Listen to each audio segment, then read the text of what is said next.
routes of drug administration. Drugs in a suitable dosage form require a portal of entry to reach the site of administration. Such portals, such routes of entry are known as routes of administration. Now, different dosage form required suitable routes of administration for safe and effective drug therapy. Now, according to medical pharmacology by Sangupta, factor deciding the route of choice, that is number one, physicochemical properties of drug.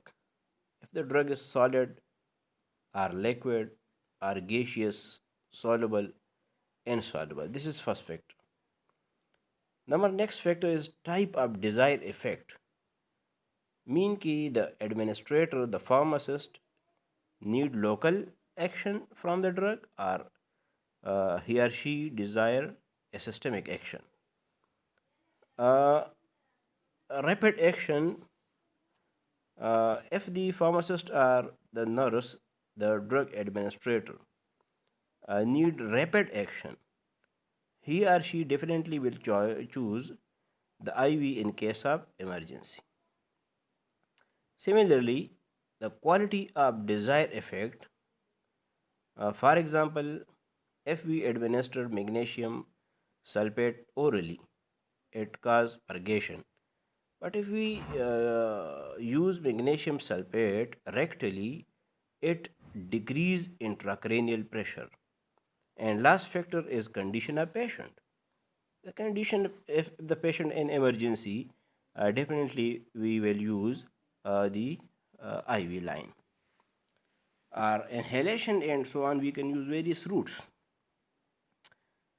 Routes may be divided in these two basic parts: systemic route. So systemic routes then further divided into enteral, parenteral, and inhalation. And B1 is local, local is then further topical and injection in deeper tissue. Number first is oral route. Most of the drugs we administering orally, because this route having several advantages. For example, this is natural, safe, and acceptable route. This is painless as compared to intramuscular and easy to administer. Easy to administer mean that there is no need of medical assistant to administer the drug. Number third, this is economical route as compared to IV line. For example, the price of one declopenic sodium tablet is, I think, 5 to 10 rupees, Pakistani rupees. But the injection of declopenic sodium is more than 30 rupees. So this is economical route. No sterile condition is required for oral use as in case of injectables. This route we can use for systemic action always as for local action. If we need locally acting in the intestine, in the stomach, I mean we can use local action. We can use this route for local action. This route is easy for gastric lavage in case of toxicity. But this route is also is full of some disadvantages. For example, this route is inconvenient for unpalatable, irritant, and nauseating drugs. Second one, some drugs not absorbed from GIT, for example, aminoglycoside, gentamicin, streptomycins. This route is not emergency route and not used for unconscious patient. And this route is also not suitable in case of MSs or diarrhea. Even polypeptide drug, just like insulin, heparin, oxytocin, they are not administered by this route because they are destroyed by GIT enzyme.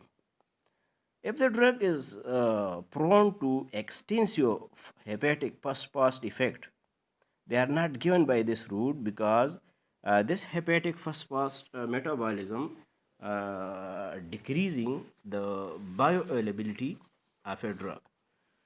This you can look here to this diagram. This is a drug from sublingual. When you are using a drug in buccal under the tongue, in the tongue there are several lot of capillaries. The drug get absorbed in the capillaries and go to systemic circulation. If we given rectally, drug again go to capillaries and return to circulation. But if we use it orally in the stomach, it disintegrate and then absorb through hepatic portal vein into the liver. In the liver, the drug is metabolized, and these metabolites are then go to the blood circulation, mean decreasing the bioavailability of drug, and this effect is known as hepatic first pass effect. We will discuss this effect in metabolism in more detail. Even by this route, drugs onset of action is slow, even absorption of drug is slow. Thank you for listening.